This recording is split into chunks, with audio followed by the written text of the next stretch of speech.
Este capítulo fue realizado para visibilizar la campaña de esta familia, que hoy busca reunir los fondos necesarios para dar continuidad al tratamiento de su hijo en el extranjero. Además, pretende dar a conocer una condición poco conocida y cómo el acceso a un tratamiento puede cambiar la calidad de vida de quienes viven con ella.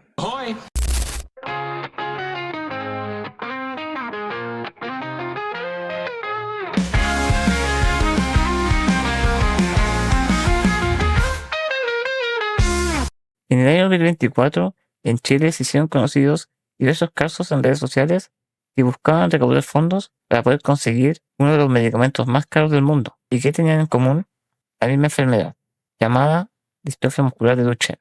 Y en el capítulo de hoy nos va a acompañar una familia que nos va a contar la experiencia sobre cómo es vivir con esta enfermedad y conocer por sobre todo la historia de nuestro siguiente invitado. Él es Nicolás Godoy, de la campaña Nicolás versus Duchenne.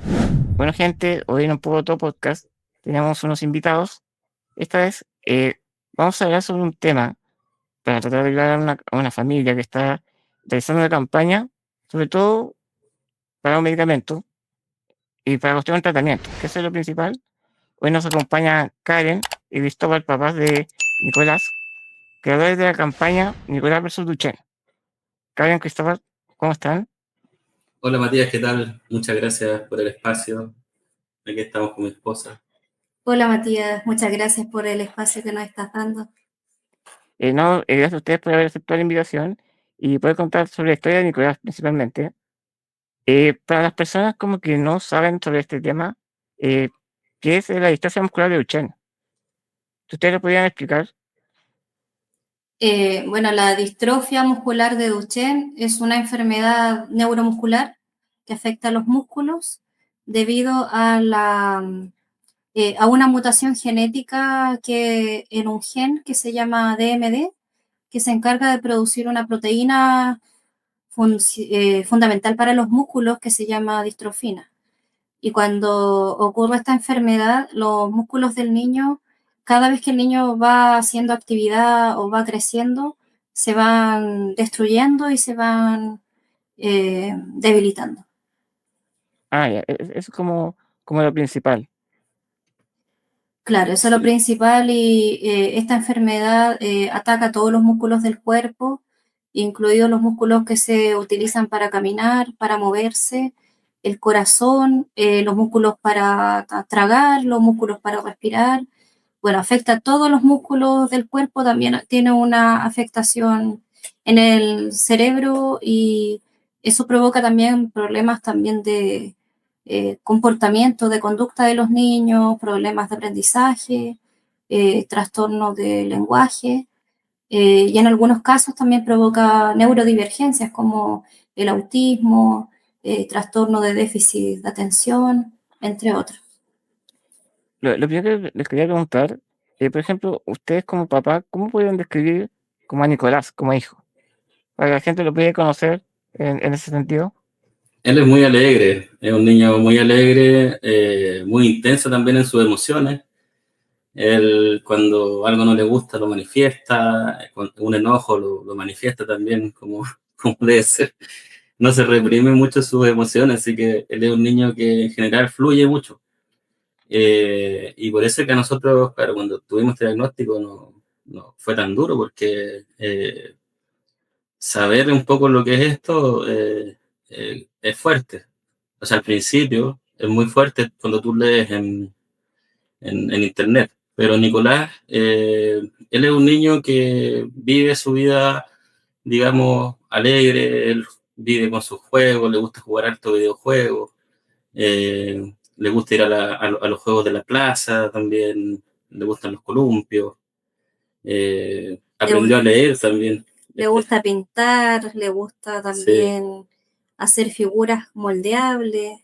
Bueno, él es un niño muy, muy alegre y la verdad es que los primeros años de vida fue muy difícil saber que tenía este diagnóstico porque los médicos desconocen esta enfermedad porque es una enfermedad rara. Entonces fue muy difícil el camino para llegar al diagnóstico de él. Y bueno, para nosotros como papás, como es nuestro único hijo, como papás primerizos, no sabíamos cómo compararlo a él con un niño de su misma edad. Y eso también hizo de que no nos diéramos cuenta que a él le estaba pasando algo, porque lo veíamos como un niño, como cualquier otro, cuando jugaba, cuando se relacionaba con otros niños de su edad también.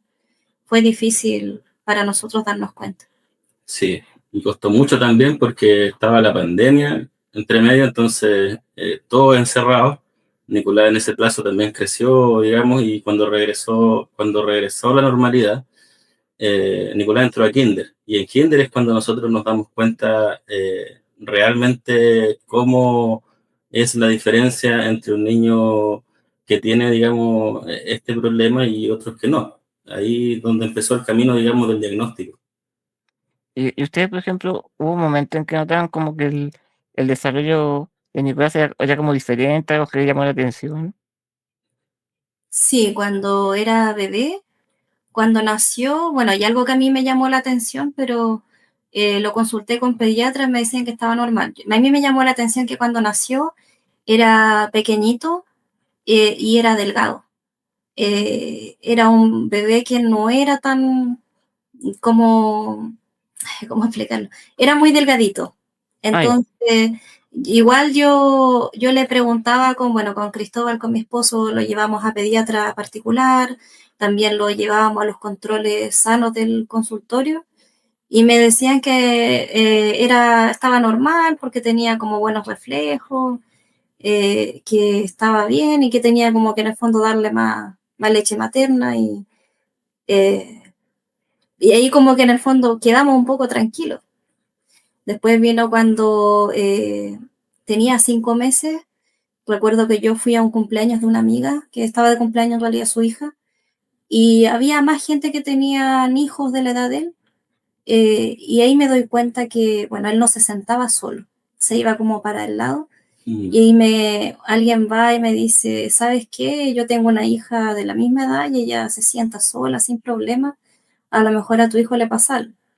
Pero en ese momento yo la verdad me quedé con la idea de que todos los niños se desarrollan como a tiempos distintos y lo consulto también en el consultorio con la enfermera que lo veía él y me dice, no, hay algunos niños que se sientan a los 5 meses, otros más tarde, pero él está bien.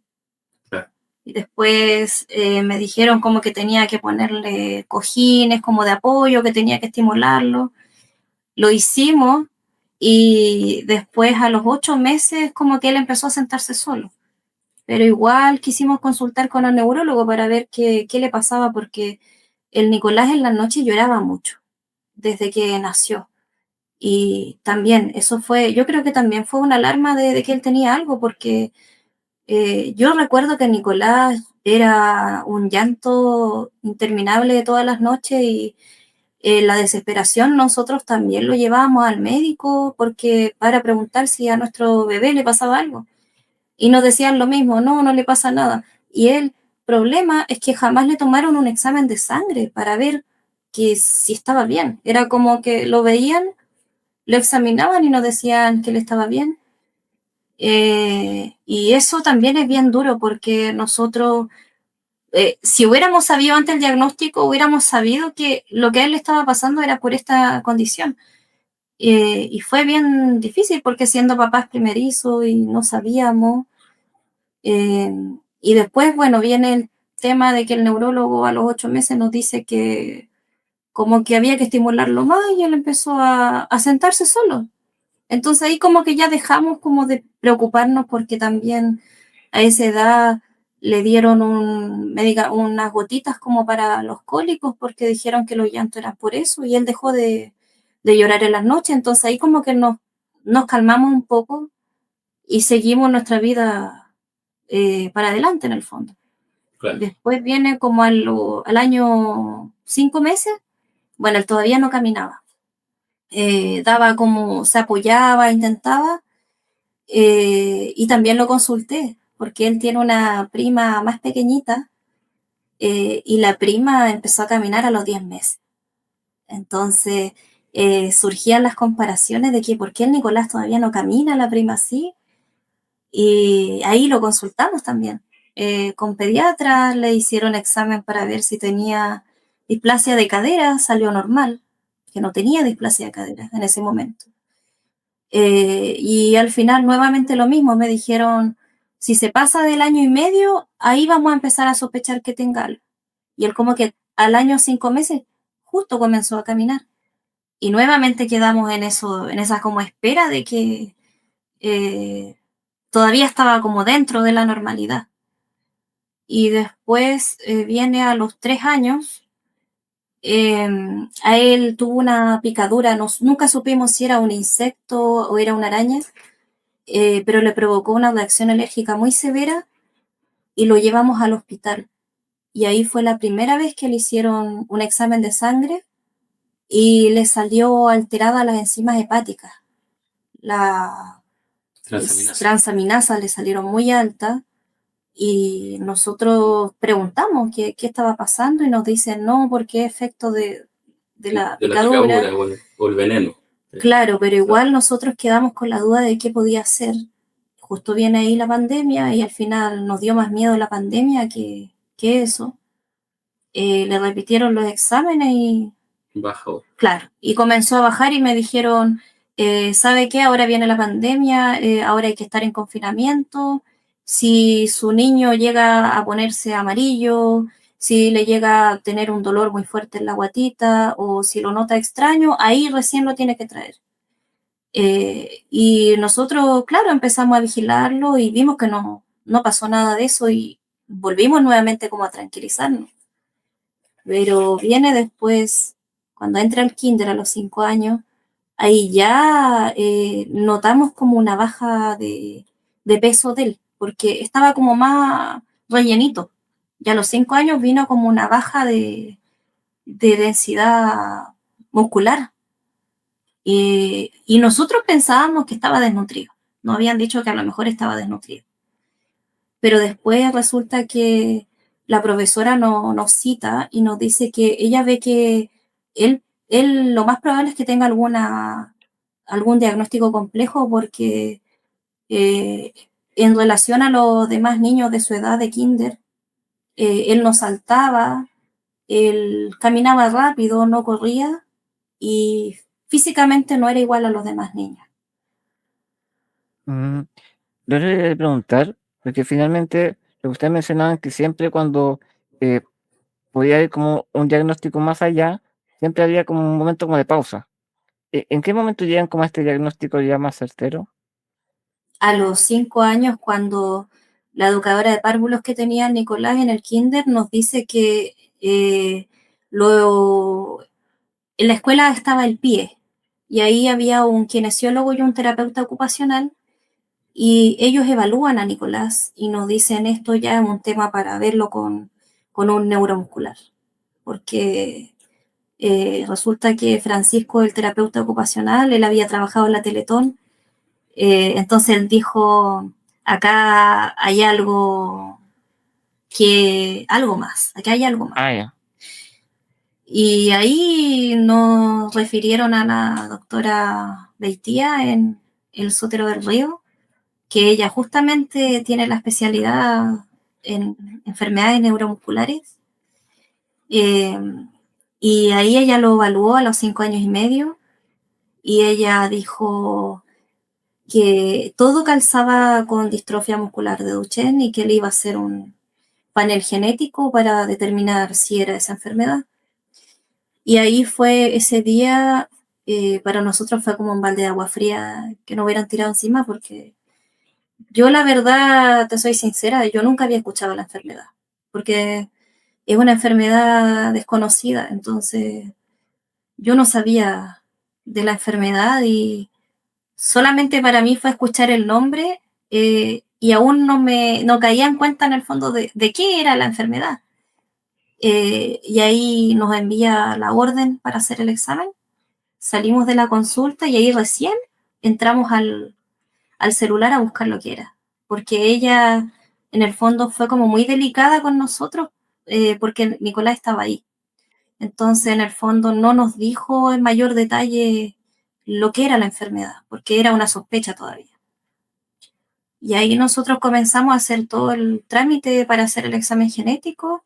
Demoró una semana el papeleo porque se hizo un convenio con la Universidad Católica y el hospital.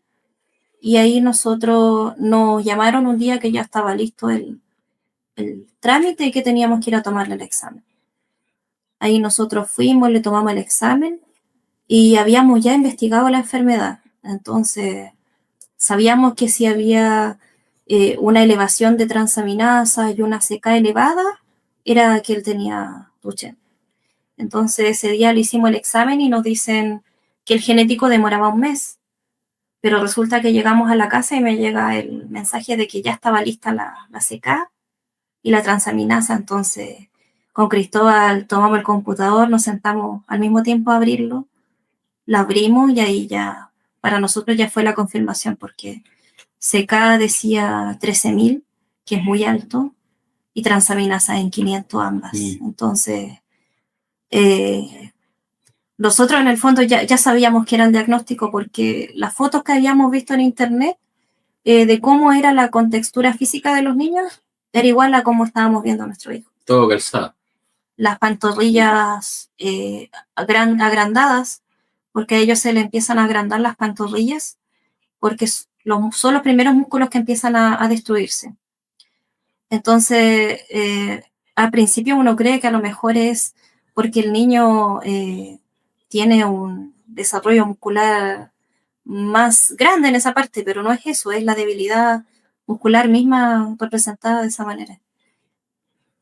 Y, Creo que... no, sí, sí.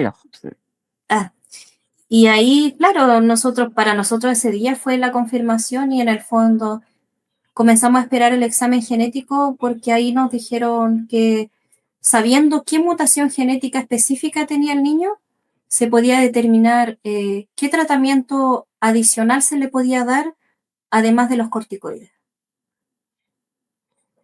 Lo quería preguntar porque, claro, cuando usted recibe este diagnóstico ya como más certero, con tema genético, igual como cuando hay mucha información, sobre todo en internet, ¿cómo se maneja eso? ¿Cuál fue como su guía o gente que lo asesoró para tener como este filtro de la información?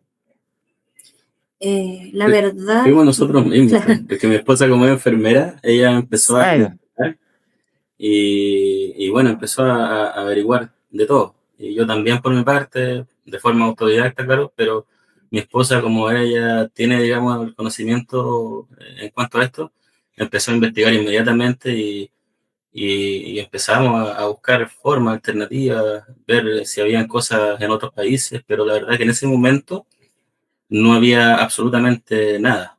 Estaba todo, digamos, en pausa, como veníamos saliendo de pandemia y todo. Entonces, pero claro, sabíamos que podía surgir alguna oportunidad en algún momento, pero no era en ese momento. Claro, y yo recuerdo que en esos momentos comenzamos a investigar y tratamos también como de conectar con familias que estuvieran viviendo lo mismo que nosotros. Y ahí nos topamos en que comenzamos a buscar en el Instagram y en el Facebook. Y te soy sincera, no encontré nada. No encontré más gente teniendo hijos con el diagnóstico y a lo más encontraba una entrevista, pero no sabía cómo llegar a esa persona para poder conversar. Y ahí nosotros dijimos, ya comencemos a buscar en otros países y vimos que en Estados Unidos las familias abiertamente tenían Instagram que le abrían a sus hijos o Facebook, donde ellas iban contando como su día a día, como para que la gente lo fuera entendiendo. Entonces, ahí se nos ocurrió y dijimos, ya, entonces abramos nosotros también una página para él, para ir contando lo que estamos viviendo con él, ir mostrando también a nuestra comunidad, ya sea a nuestros vecinos, familia, la escuela, cómo es este diagnóstico, porque resulta que cuando comienza en el fondo el tema de que se sabe que el Nico tenía Duchenne, tuvimos que comunicarlo a la escuela y al final lo comunicamos a la comunidad entera, a nuestros vecinos, y era de todos los días que la gente nos preguntaba sobre la enfermedad y decidimos en el fondo canalizar todo a través del Instagram para que la gente se fuera informando por ahí y se fuera educando también de la enfermedad y a la vez también quisimos abrirlo para ver si llegaban más familias a hablarnos a nosotros que estuvieran viviendo lo mismo. Y ahí es cuando me contacto también con la Fundación Duchenne. Ahí me di cuenta que había una fundación en Chile que veía esta enfermedad, y ahí nosotros decidimos contar nuestra historia. Y la verdad fue bien liberador para nosotros haber podido contarla, porque nos sentíamos muy, muy solos en ese camino. Y ahí fue cuando comenzaron a llegar ya más mensajes de más familias a nuestro Instagram que querían conversar con nosotros para compartir experiencia de lo que estaban viviendo con sus hijos con el mismo diagnóstico. Creo que finalmente cuando las personas reciben como estos diagnósticos que igual cambian la vida en general, y como son estas, como llaman, enfermedades poco frecuentes, como que cuesta encontrar gente que esté como en la misma situación. Hasta que finalmente llegan como a un punto, una agrupación o sociedad, que finalmente es como, no estoy solo en ese sentido. Claro, exacto. Lo quería preguntar, por ejemplo, porque igual en el año 2024 hubieron muchos de estos casos de gente que a través de redes sociales intentaban como recaudar fondos para un tratamiento. En ese sentido, ¿ustedes cuál es su opinión de que en Chile todavía no tengan como esta posibilidad de acceder al tratamiento? La verdad es que yo encuentro que es algo que está demasiado abandonado por parte del Estado de Chile. Preocuparse, digamos, de las enfermedades poco frecuentes, considerando que el impacto que generan en las familias, porque hay un impacto fuerte económico, emocional, que te, digamos, te cambia la vida por completo. Entonces, a nivel de Estado, por ejemplo, con terapias, sea innovadora o no, Chile está muy lejos. Y la verdad es que no hay voluntad tampoco de parte del Estado de acercarse siquiera un poco a apoyar, digamos, a las familias en estas instancias. Y ahí tú ves cómo la gente por desesperación empieza a hacer campañas, muchos que se pusieron a caminar, y la verdad es que es bastante lamentable ver cómo el Estado es testigo de todo esto y no se conmueve. No se hacen parte de esto, y además los niños con Duchenne a cerca de los 4 años, ellos comienzan a tomar esteroides de forma ya diaria, todos los días. Y en Chile, bueno, el que nosotros comenzamos a darle a nuestro hijo se llama Deflasacort, el cual ni siquiera ese Chile lo cubre para los niños, y teníamos que comprarlo nosotros de forma independiente. Si bien no es un valor tan alto, la caja cuesta 50.000 pesos mensuales. Sumar este medicamento junto a todas las demás cosas que hay que hacer con los niños, la terapia física, la alimentación, los traslados, el ir a la Teletón, porque igual la Teletón te da todo accesible, pero uno tiene que costearse su pasaje el y viaje. Claro, y nosotros como somos del Cajón del Maipo, a mí me tocaba, además, a veces cuando estaba como muy sobrepasada, terminar la terapia con mi hijo y salir a almorzar con él, porque no me daba a veces el tiempo para prepararle un almuerzo a él y llevármelo para allá, porque teníamos que estar a veces el día entero allá. Entonces, eh, la verdad es que yo siento que esta enfermedad está muy abandonada, y lamentablemente las familias nos vemos en la desesperación de hacer estas actividades para poder darle una mejor calidad de vida a nuestros hijos. Y como dijo Cristóbal, también muchas familias comenzaron a caminar para juntar fondos y para visibilizar esta enfermedad cuando apareció la primera terapia génica para la distrofia muscular de Duchenne, el EVIDIS, que fue una luz de esperanza muy grande para las familias, para nosotros también la fue. Pero el costo, 3.500 millones de pesos chilenos, y que solamente estaba disponible para comprarla en Estados Unidos, porque en Chile llevar este medicamento, primero tienes que contar con el dinero para importarlo a Chile, pero ¿qué familia tiene 3.500 millones? O sea, de la única manera que podría llegar a Chile es que el Estado lo comprara en el fondo y comenzara a crear un centro especializado para poner este tratamiento. Entonces, en ese momento fue un golpe duro para nosotros como papás porque el tratamiento tenía un límite de edad, que era hasta los 6 años, o sea, hasta el día anterior a que el niño cumpla 6 años. Y el Nicolás tenía 6 años, 3 meses, ya estaba pasado en la edad, y fue un golpe bien duro para nosotros porque dijimos, nuestro hijo ya se pasó por 3 meses, no tenemos el dinero, ¿qué vamos a hacer? Porque queríamos darle ese tratamiento que comenzamos a ver cómo los niños en Estados Unidos estaban accediendo a él a través de sus seguros médicos que hay, y cómo la enfermedad en el fondo les daba una esperanza y una calidad de vida distinta. Y ahí fue cuando yo le digo a mi esposo, ¿sabes qué? Yo sé que el Nicolás está pasado en la edad, pero sé que van a abrir unos ensayos clínicos, no sé cuándo, porque a veces dicen que van a abrir un ensayo, pero no hay fecha, es como todo bien confidencial, porque yo creo que ni siquiera los laboratorios saben cuándo los van a abrir o cuándo se les van a dar las autorizaciones. Y le digo, ¿qué te parece si le sacamos una hora médica en Estados Unidos? Para que lo evalúen y nos digan si puede calificar para algún ensayo o qué tratamiento o qué cuidado extra le podemos dar a él para que pueda estar un poquito mejor.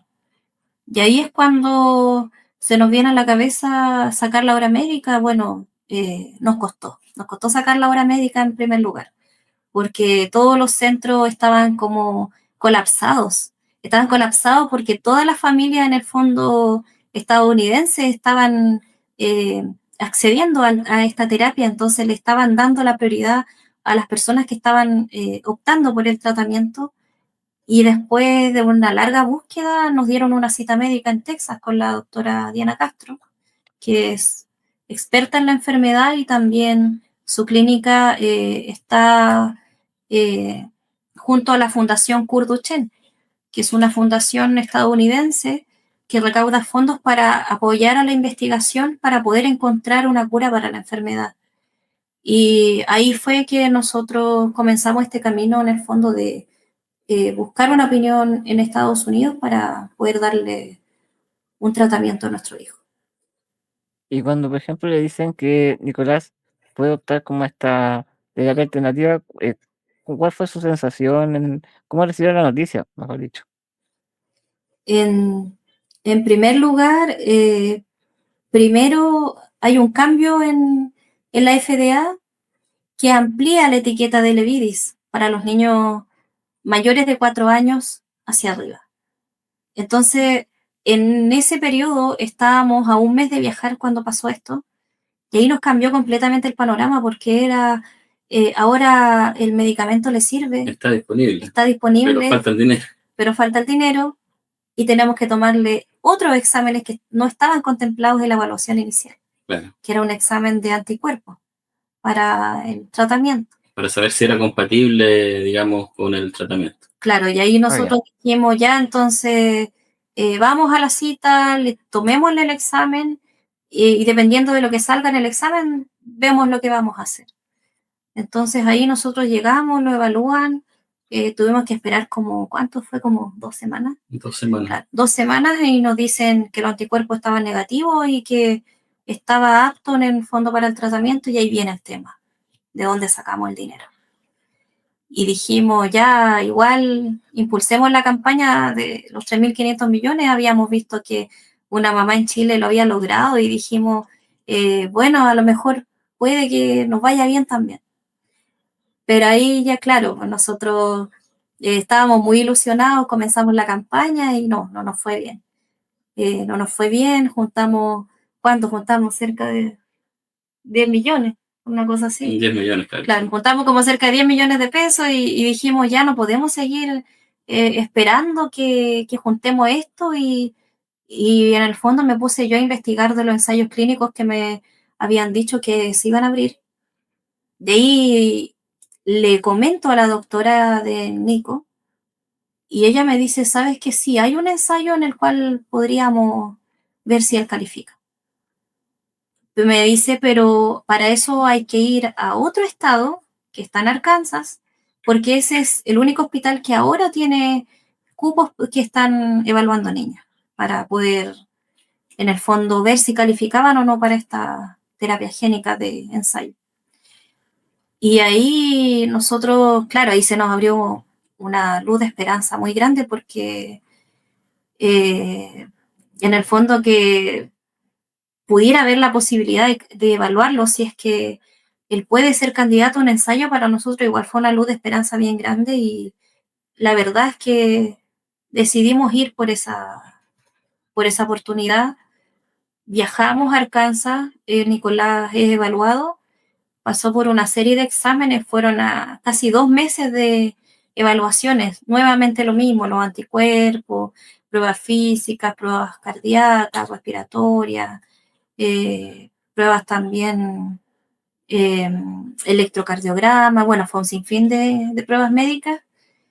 Y también, bueno, ese proceso también lo vivimos con esperanza y a la vez con angustia, y la incertidumbre, porque tú no sabes si tu hijo va a quedar o no, no sabes si lo van a aceptar o no, y tuvimos que esperar 2 meses para saber.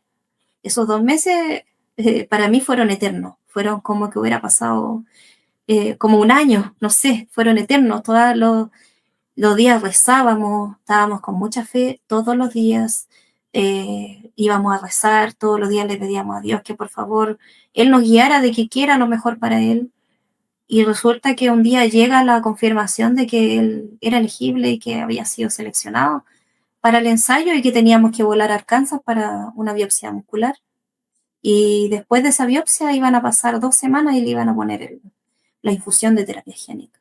Fue todo muy, muy rápido y eh, el problema en que nos vimos enfrentados es que el ensayo le pone el tratamiento al niño, no hay un costo asociado por el tratamiento, pero el tema de la estadía, ahí es la que entra ya por cuenta propia de la familia y ahí, por eso en el fondo nosotros accedimos a este ensayo para poder, con toda la fe y la esperanza de darle una mejor calidad de vida a él.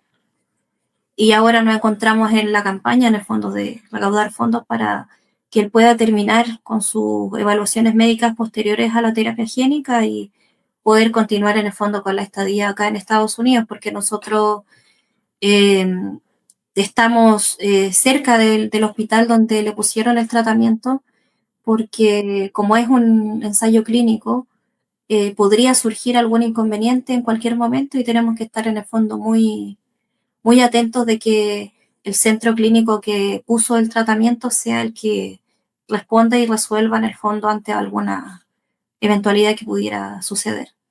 Porque como te comentaba antes, en Chile no hay un centro médico especializado en terapias génicas para Duchenne en Chile. Lo otro que quería preguntar era porque, claro, ustedes tienen que ir a Estados Unidos por esta terapia, pero ¿cómo ha sido en el tema familiar adaptarse como a todo lo nuevo, a un nuevo país, con un idioma diferente? Porque ustedes están allá, están ustedes tres solamente, Sí, o están con más familia. solo los tres. ¿Y cómo ha sido adaptarse como a ese nuevo sistema? Fue, bueno, nosotros cuando llegamos acá, llegamos a una fundación que nos acogió, digamos, cuando tú vienes por temas médicos, y se llama Ronald McDonald House, y llegamos a esta fundación y estuvimos viviendo ahí. Y claro, ahí conocimos muchas realidades diferentes. Claramente el idioma es una barrera al principio, pero te vas entendiendo. Acá igual en Texas hay harta gente, digamos, que habla español. Hay harta persona que viene de México o Centroamérica y la verdad es que siempre vas a encontrar en alguna parte a alguien que te pueda ayudar con eso, pero el inglés igual uno lo va adaptando, tiene que ir adaptándolo. A veces te comunicas con otras familias y en esta fundación donde estuvimos viviendo, conocimos muchas realidades. O sea, gente que viaja de distintos países, de Europa, de Asia, y la verdad es que ahí también conocimos otras enfermedades, otras realidades, y también, o sea, tú ves la esperanza en las familias que vienen acá por tratamiento, y ahí uno va compartiendo también sus historias, vas conociendo de lado y lado. Fue y ha sido, digamos, bonito por esa parte haber conocido todo eso, pero Claro, también, claro, la experiencia acá, el país, la dinámica del país, igual el país funciona muy rápido en cuanto a que la gente trabaja mucho. eh, También ves más, o sea, la economía en es cuanto a, es diferente. diferente. Tú compras acá una palta a 2 lucas, por ejemplo, 2.000 pesos chilenos, una palta. Los limones La también, lechuga es como a 2.500 o 3.000. claro, El apio, que en Chile estamos acostumbrados a comprar la mata grande que cuesta como 1.000 en la feria, acá no hay feria. Entonces, es Ah, todo en el supermercado y sí, te cuesta $6, que son 6.000 pesos. sí, Entonces, en cuanto a eso, también fue un choque para nosotros en darnos cuenta que la calidad de vida acá es mucho más cara, y también el tema que nos ha pasado bastante de extrañar mucho a nuestra familia, extrañar la comida chilena también la comida chilena, la se marraqueta, extraña mucho el pan, la porque marraqueta de la acá, lluvia, claro, acá tú vas y es el pan de molde y otros panes la que, baguette, que es como lo más parecido a claro, y la son marraqueta. como duros y a uno como que no se acostumbra. Yo te digo que todavía no me acostumbro al pan de acá. Y no hay kiosco, acá no hay No hay, kiosco. Tú vas a una esquina, no encuentras no kiosco. hay almacenes, O todo en es el supermercado o claro, nada. el supermercado, todo en el supermercado Sí. eh, y claro, igual como comentaba Cristóbal, igual uno extraña harto a la familia, y cuando estuvimos en esta fundación, también compartíamos con otras familias, igual como que no se sintió tanto en el fondo el extrañar a la familia. Pero cuando ya viene el tema de que esto es un alojamiento temporal, solamente como a nosotros nos dijeron, como el Nicolás estaba en el proceso del ensayo, era como si cuando él ya quede, hasta acá llega en el fondo, porque íbamos a otro estado en el fondo a ver el ensayo. Entonces ahí ya quedamos solos, en el fondo. Y ahí fue el tema, el choque grande, porque estábamos acostumbrados en el fondo, a veces íbamos a almorzar y almorzábamos con la mesa llena de otras familias hispanas y conversábamos en el mismo idioma, o niños con el mismo diagnóstico. Conocimos otras familias con niños con Duchenne. De Conocimos a Argentina. un niño argentino en el cual con la mamá de él nos llevamos súper bien. Fue un alivio también para nuestro corazón mientras estábamos en ese proceso de la espera del ensayo y todo. Y después, claro, cuando llegamos a Arkansas, allá es diferente, porque en Texas como que todo está cerca. Tiene un supermercado cerca, el hospital, es como todo más centralizado. Incluso puedes hacer cosas caminando o en transporte público, pero en Arkansas no hay transporte público. Allá todo tiene que hacerlo en auto y todo está lejos. Es como un campo así. Yo lo Claro, encuentro como un campo. es como una Claro, ciudad, es más pequeña que acá, o sea, que Dallas. Dallas es una ciudad gigante, pero en Little Rock, en Arkansas, es una ciudad más pequeña. Y claro, como dice Karen, todas las cosas están más lejos. Si hay transporte público, es muy poquito y escaso. Y la verdad es que es solo autos. Uber es lo que te salva acá. Uber es la salvación. y por ejemplo, en el tema como de costo de vida ya, con una persona, en el caso de ustedes, que tenían su vida acá en Chile, allá cómo lo hacen, tienen que trabajar, reciben un apoyo, cómo funciona. Yo actualmente estoy trabajando, pero para Chile. Ah, Sigo ya. manteniendo mi trabajo desde que nos vinimos. Eh, Acá para trabajar tienes que sacar hacer una solicitud para hacer un permiso. Te dan un permiso de trabajo. Entonces, eso también estamos viendo, digamos, acá con abogado y todo eso, digamos, ese trámite. sí, porque el sueldo de Chile, la verdad, no nos alcanza, porque lo que gana Cristóbal en Chile es muy por debajo de lo que se ocupa para vivir acá. Y por eso, en el fondo, nos vemos obligados a seguir haciendo actividades que nuestra familia es la que está coordinando en Chile. Mi cuñado, él es senderista en el Cajón del Maipo, entonces a él se le ocurrió hacer trekking solidario. Lleva 2 años haciéndolo, Y el primer día que lo hizo, él igual estaba un poco desmotivado porque fueron 5 personas. Pero él dijo, bueno, hagamos el otro mes otro, a ver si vienen más. Y cada vez se va sumando más gente. Ya llevamos 2 años en que él de forma mensual está haciendo estos trekking y él de forma voluntaria en el fondo lo hace hacia su sobrino y él nos envía en el fondo recursos para que nosotros podamos solventar los gastos médicos acá. Pero aún así no nos alcanza por todo lo que el gasto médico, porque acá son súper estrictos acá en Estados Unidos con el tema migratorio. Si ven a una persona que no tiene permiso para trabajar trabajando, a ti te pueden expulsar del país y te castigan de que tú no puedes volver a entrar. Entonces, por eso nosotros estamos tan preocupados, porque como nosotros estamos por un tratamiento médico de nuestro hijo, no tenemos permiso para poder trabajar acá. Por eso, en el fondo, yo me siento como atada de manos, porque también como soy mamá cuidadora de mi hijo, tengo que acompañarlo a las citas médicas, a las terapias, tengo que cuidarlo también. Igual ha sido difícil ese punto de vista, el tema económico, de no tener en el fondo a veces el dinero suficiente como para poder solventar todo esto y por eso en el fondo tenemos que continuar con esta actividad y la verdad es que quisiéramos no tener que hacerla, quisiéramos estar tranquilos y poder estar enfocados en el tratamiento de nuestro hijo y cuidarlo y todo eso, pero eso ha sido difícil también. Por ejemplo, en el caso de Nicolás, ¿qué beneficios ustedes han visto desde que recibió este tratamiento? Sí, yo lo he visto bastante bien. Él antes de que empezara el tratamiento, le estaba costando subir a la cama ya. Le estaba costando más moverse.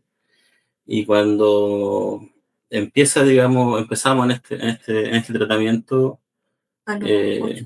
claro, ya tenía 8 años. Tenía 8 años cuando recién recibió el tratamiento. Sí. Y a los 8, bueno, antes de recibirlo, claro, nosotros vimos esto en el Nico que le estaba costando mucho, se que estaba cansando mucho al caminar. Sí.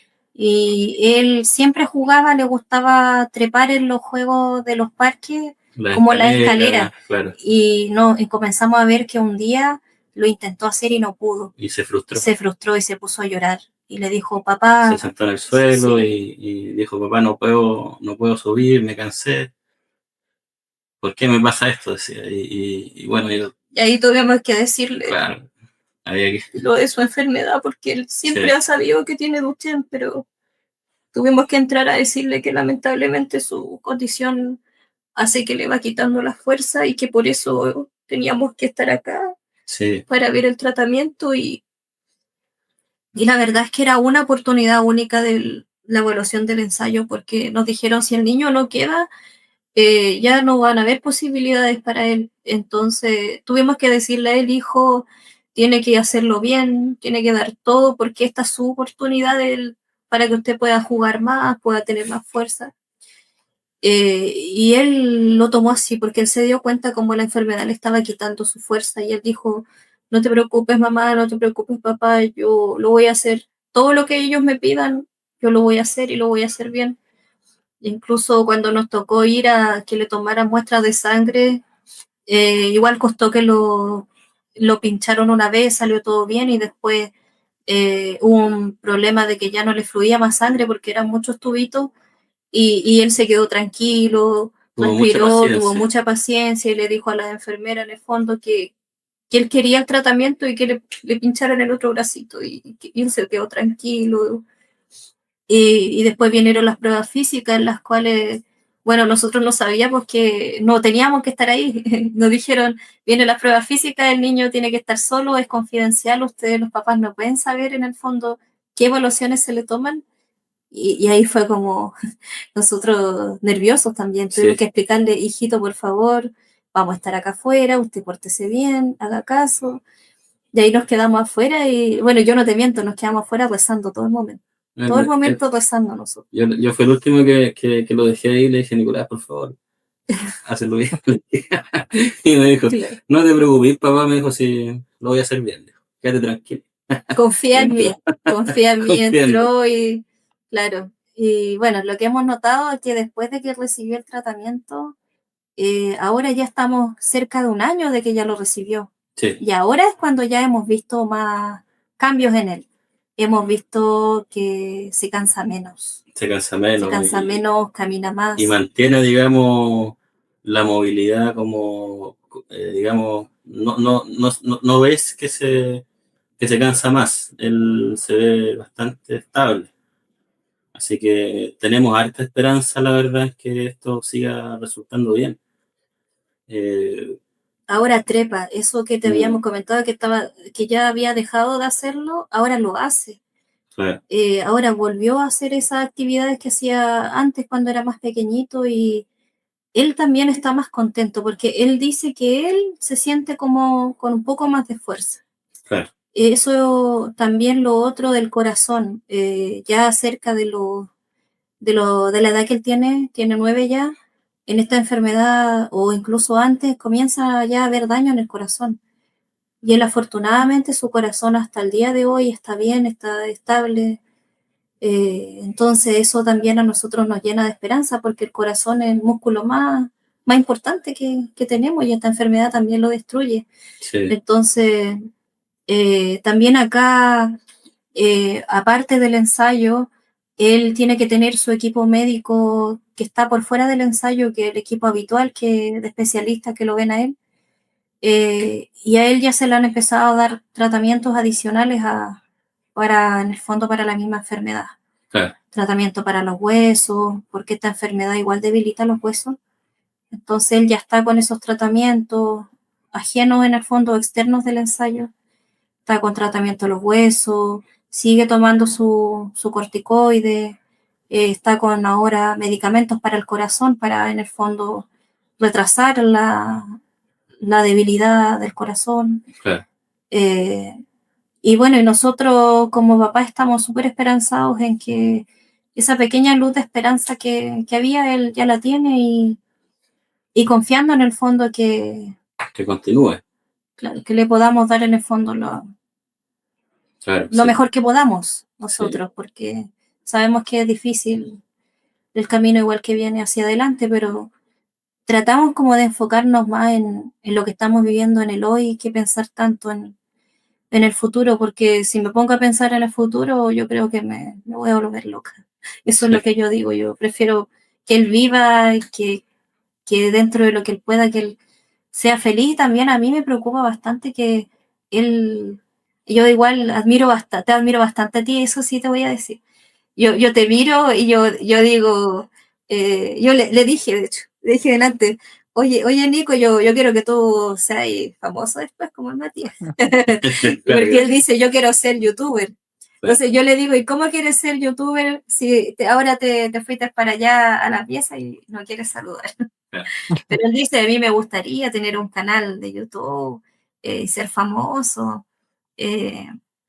Y eso nosotros igual pues nos llena de esperanza que él también pueda aprender ahora. Bueno, él tiene que ir a la escuela porque acá, por ejemplo, aunque el niño está en un tratamiento, igual tiene que ir a la escuela. Entonces, eso fue algo que nos dijeron en el hospital, nos dijeron, el niño tiene que ir a la escuela. Nosotros le decíamos, no, pero le enseñamos en la casa. Nos dijeron, no, tiene que ir a la escuela igual. Entonces, él va a la escuela y él ahora aprendió a leer a los 9 años. Le costó harto, pero aprendió a leer. Entonces, yo le digo a él, tienes que aprender igual, tienes que aprender a leer, porque tu condición no te va a impedir que tú seas alguien en la vida. Tú tienes que ser alguien en la vida igual. Eso con Cristóbal se lo decimos siempre, le inculcamos que esta es su vida, tiene que aprovecharla, tiene que vivirla, tiene que disfrutarla. Creo que ahora que él tiene como esta oportunidad que se ha dado de poder estar en un tratamiento, igual cuando se consiguen como estas mejoras, aunque vayan de a poco, el recuperar cosas que en un momento a lo mejor él pensaba que pudo haber perdido de fuerza y está recuperando, igual es como un impulso para que pueda seguir. Son como esas cosas que finalmente, cuando uno ve que en el caso de una enfermedad, como que se estabiliza más que avanza, igual es como mejor para uno y para la familia en general. Sí, por supuesto. Claro, es que uno, más que por hacerlo por uno, nosotros como papás lo hacemos por él, Sí, porque la vida es de él y yo, como siempre digo, nosotros estamos aquí y lo acompañamos. nosotros Sí. somos su Somos acompañante, su su acompañante, soporte. claro, pero Sí, él, la vida es esa es su vida. sí. Y él tiene que en el fondo aprovecharla. Sí, Y disfrutarlo. sí. Sí. Sí, pues sí, como lo que usted me decía que él quiere tener un canal de YouTube y lo quiere hacer, que lo haga. Es como, lo peor que puede uno hacer es no intentarlo. Eso, Claro, eso es lo peor. Así sí, que si quiere hacerlo, que lo haga con todo. sí, sí, sí. Es, Lo otro que le quería preguntar es, ¿usted hasta qué tiempo tienen que estar en Estados Unidos con el tratamiento? Para que la gente pueda saber. Bueno, este ensayo clínico en total tiene una duración de 5 años. Ah, bien. O también entre medio está sujeto a cambios porque a nosotros, bueno, como el Nicolás es el tercer niño chileno que se puso estas terapias génicas de estos ensayos nuevos, está dentro del primer grupo de niños en el fondo y está muy sujeto a cambios de cuánto pueda durar total. Pero bueno, hasta hace no mucho nos dijeron que eran 5 años, pero ahora que nos dijeron que tenemos que volver en el fondo hay una actualización, bueno, no sabemos cuál es, pero nos dijeron que hay una actualización que tenemos que firmar, no sabemos la verdad cuál es, pero eso, la duración es de 5 años en total. sí, porque como estos medicamentos que están en estudio, están para que la FDA los apruebe, dependen un poco de eso para que se vayan, digamos, apurando algunas cosas o no. Y, y este tratamiento, por lo que sabemos, ha tenido buena llegada. O sea, han tenido conversaciones en Europa también, entonces se ve que va bien encaminado. Ah, Claro, bien. no. Pero la fase como más crítica en la cual tenemos que estar viajando más, como cada periodo más, como cada 3 meses, es hasta el segundo año. Y nosotros ya ahora nos toca ir hacia la cita del año post tratamiento y después ya nos toca ir nuevamente como a 3 meses más y así. Sí, Entonces, los primeros 2 años son como los que hay más vigilancia estricta y ya después los seguimientos son ya más, ¿cuánto era? Como una vez al año. ya son más extensos. Claro, Claro, más cada una vez seis al año, meses, un pero año, claro. claro, pero todo va a depender igual cómo se vaya comportando el tratamiento, porque como es un estudio, bueno, digamos las cosas como son, podría surgir algún inconveniente y ahí quedan los niños en una vigilancia más estricta si llegara a suceder eh, algo no muy bueno en el fondo. Pero también eso también para nosotros igual es una incertidumbre, pero es lo que elegimos. Es lo que teníamos que tomar, no teníamos, no había más alternativa, había que arriesgarse, la verdad.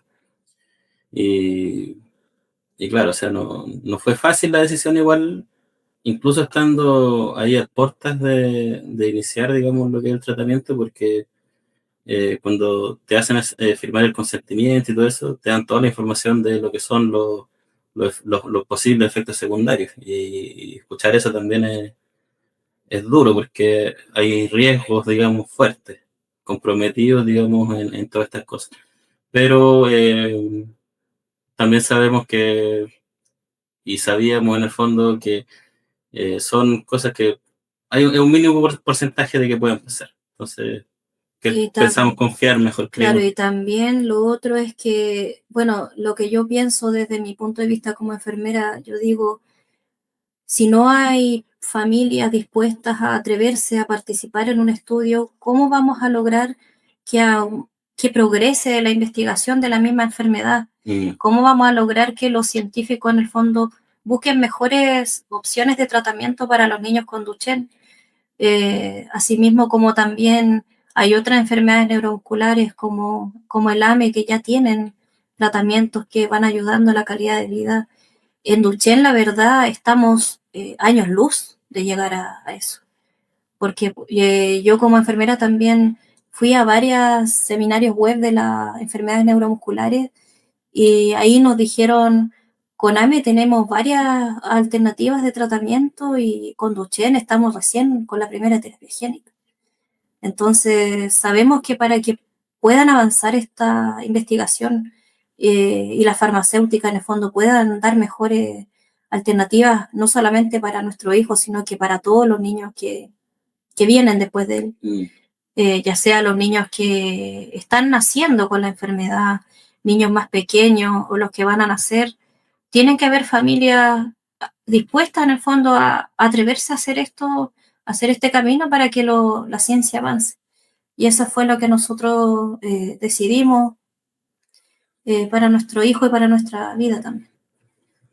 Ah, y lo otro que quería preguntar era porque finalmente, claro, ustedes tratan de promover su campaña en redes sociales, pero hay como muy pocos medios que a veces no le dan cobertura o visibilidad. Desde su punto de vista, ¿cuál es su opinión de cuando no se muestra como esto y o a veces se omite por parte de los medios más grandes? Sí, cuesta mucho llegar a los medios grandes. La verdad es que eso igual es un golpe bien fuerte para nosotros y para todas las familias que quieren hacer visible la lucha que están dando por sus hijos, porque como que los medios de comunicación muestran cuando la persona está haciendo un esfuerzo sobrehumano, claro. como por ejemplo las caminatas, que son donde las familias en el fondo ponen su cuerpo en el fondo a disposición y en riesgo, por ejemplo, de caminar en la carretera, que te pueda pasar un accidente.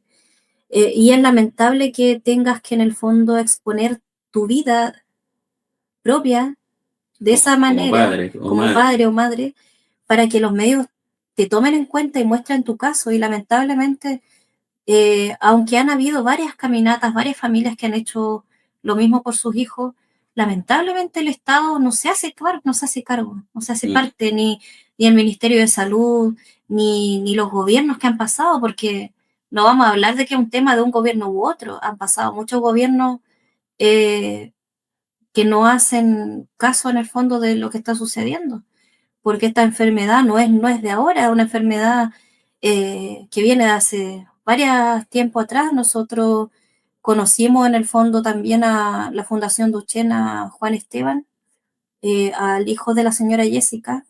Lo conocimos más que nada por YouTube, por la entrevista, su testimonio.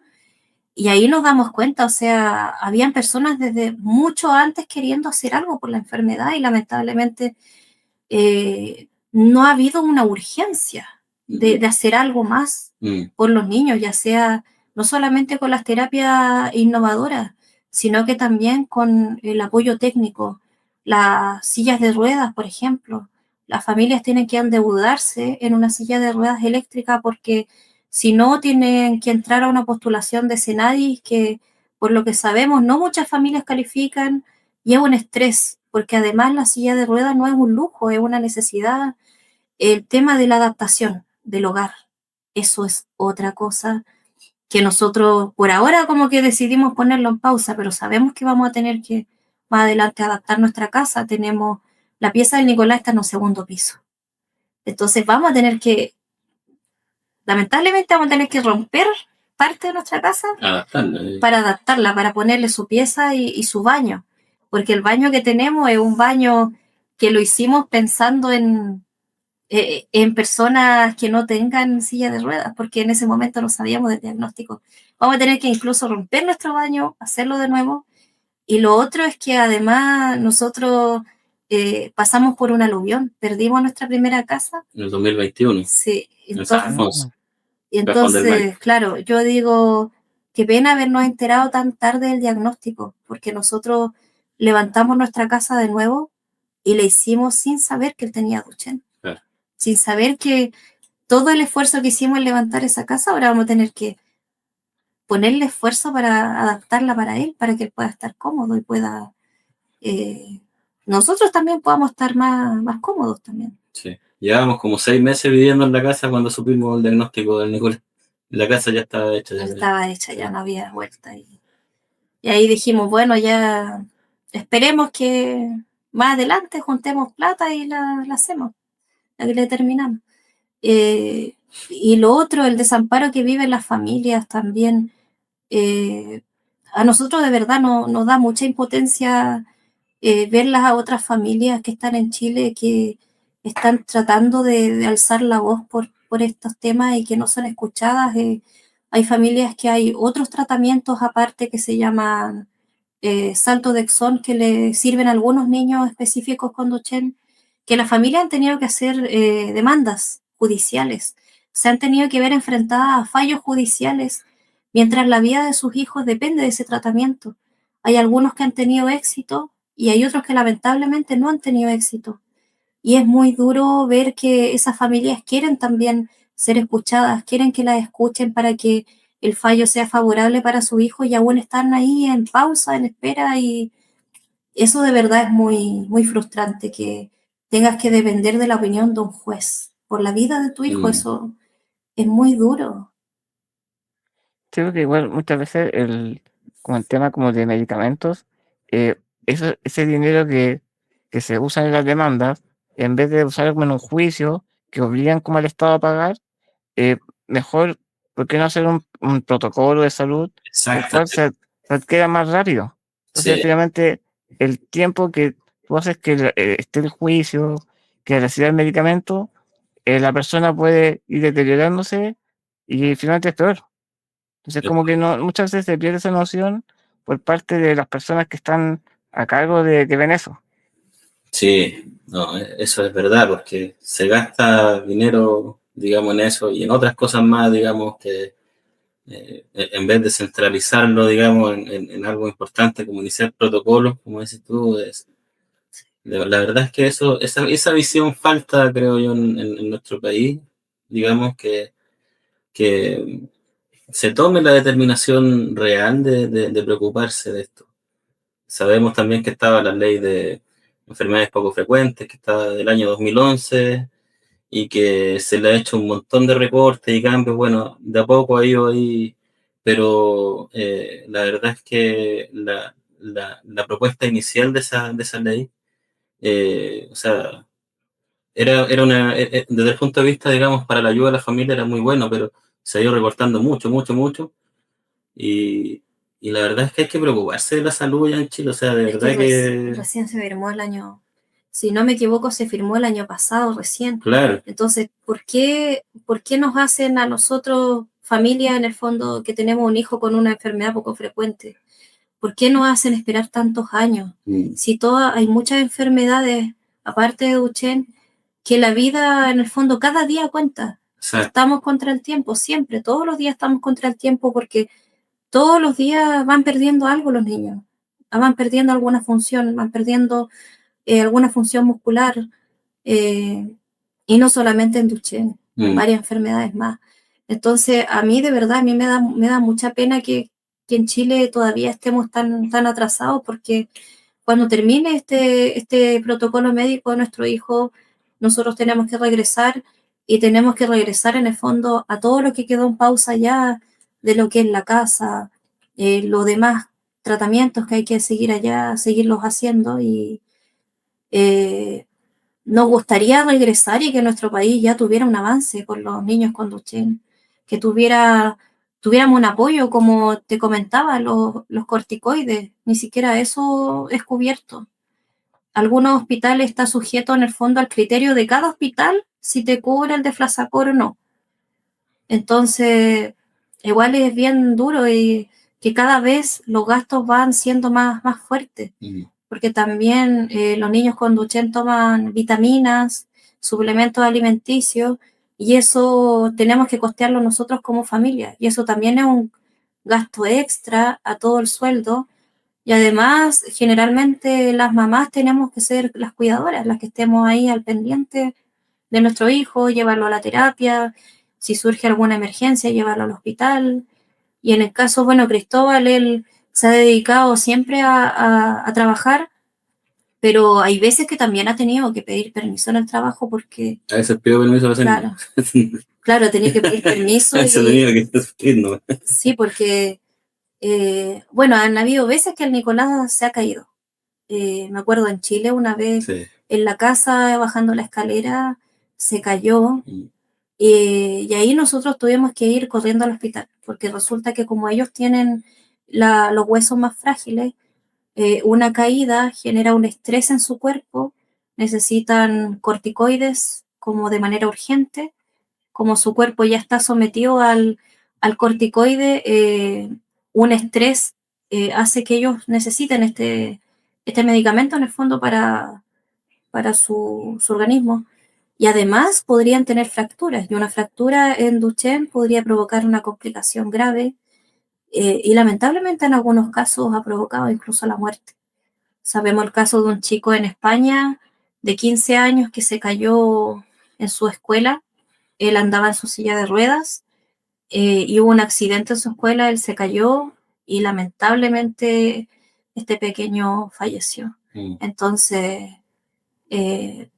de verdad que es bien duro eso, que las mamás tenemos que estar alerta y ya cuando la enfermedad y el niño va creciendo, bueno, yo te soy sincera, yo no tengo mucha fuerza física.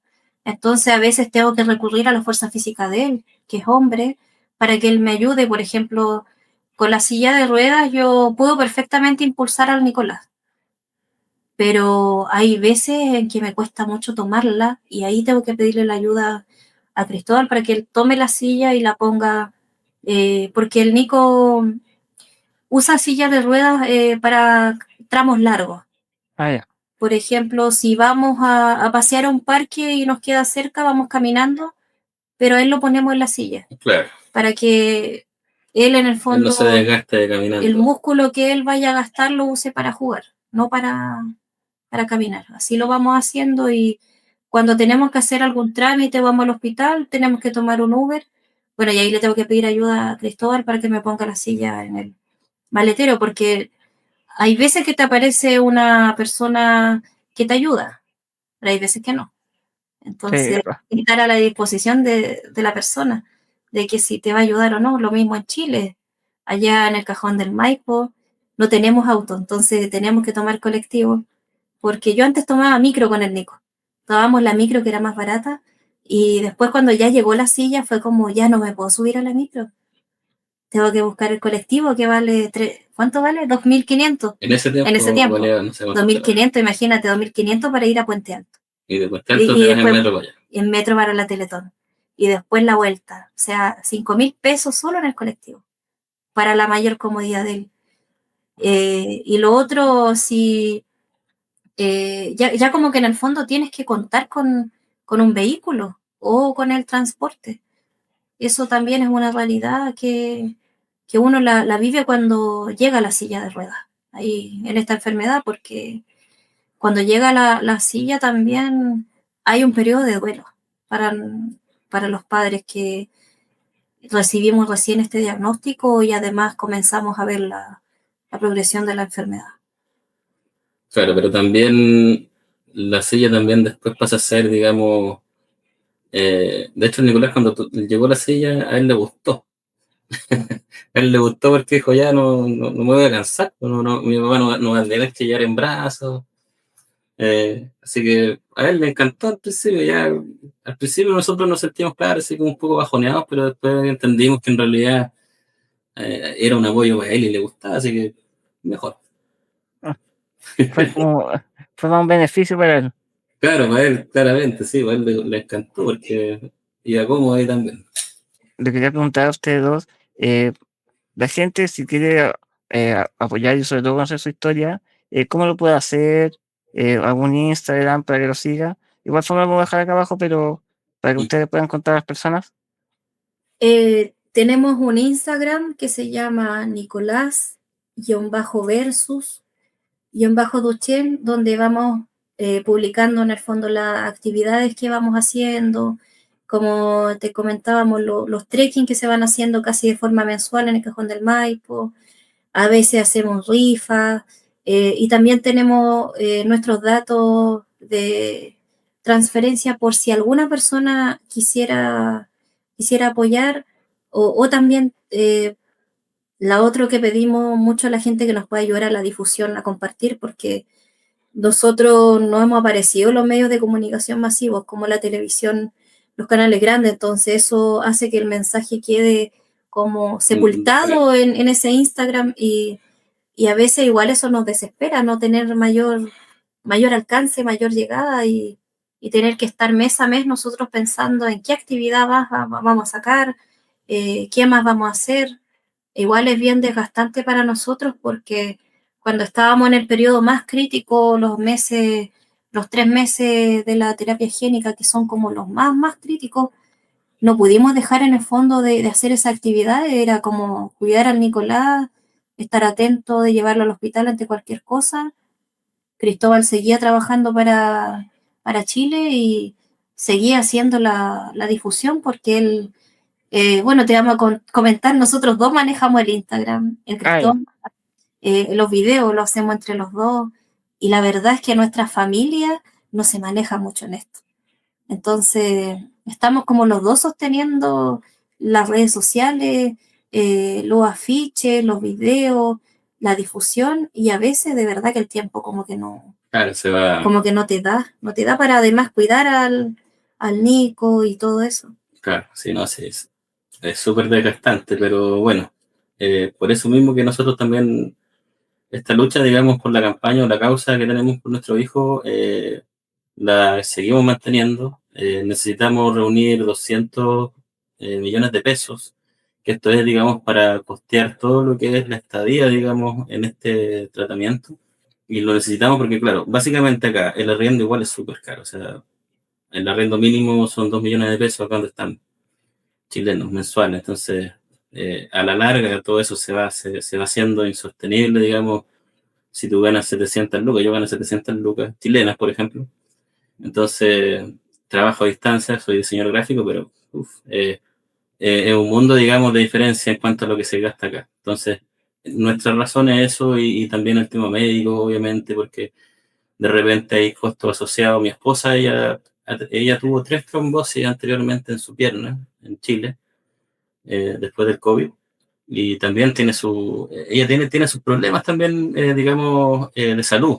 Tiene que ir al médico mensualmente, tiene que tomar un medicamento específico y eso también, digamos, son cosas que a veces no se ven, pero son problemas que, digamos, en la interna nosotros manejamos y tenemos y hay costos asociados a todo eso. Entonces, esta meta que nosotros nos propusimos es básicamente por esto, porque eh, ahí tú ves también que hay otras campañas también de chicos con Duchenne también que es algo similar, digamos, la meta. Y claro, nosotros, por así decirlo, lo hicimos al revés. Nosotros llegamos acá primero y después, digamos, antes de. ¿Sí? Hay otra gente que empezó de allá acá, nosotros lo hicimos al revés. Pero se hace urgente, se nos hace urgente en este momento juntar el dinero. Entonces, es por eso que recurrimos, digamos, a la ayuda y gracias a Dios también hemos llegado también a Angol, la localidad de mi esposa, que ha tenido buena recepción y tenemos las rifas ahí abiertas y otras actividades que van a venir, digamos, en los próximos meses. ya, para que la gente igual pueda seguir sus redes sociales y de alguna manera apoyar para que sigan la campaña y ver todas las noticias que suben ustedes ahí sobre Nicolás.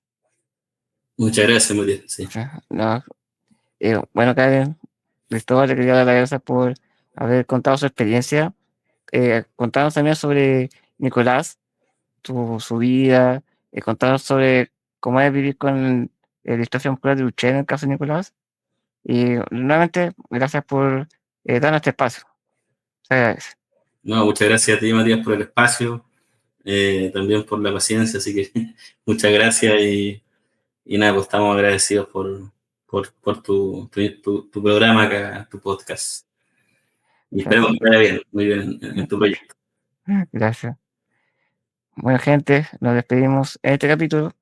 Conocimos una gran historia de nuevo, así que les he invitado para que apoyen a Nicolás, a su familia. Y bueno, nos vamos despidiendo. Cristóbal, Karen, muchas gracias Muchas nuevamente. gracias, Muchas Matías. gracias, Matías. Y bueno, esperamos un día poder ver a Nicolás. Sí, Hoy día no estuvo, pero se entiende. sí, no sé, por ahí lo... Por ahí anda. Ya. Bueno, les pedimos que estén Muchas bien. gracias. Igualmente. Adiós. Adiós.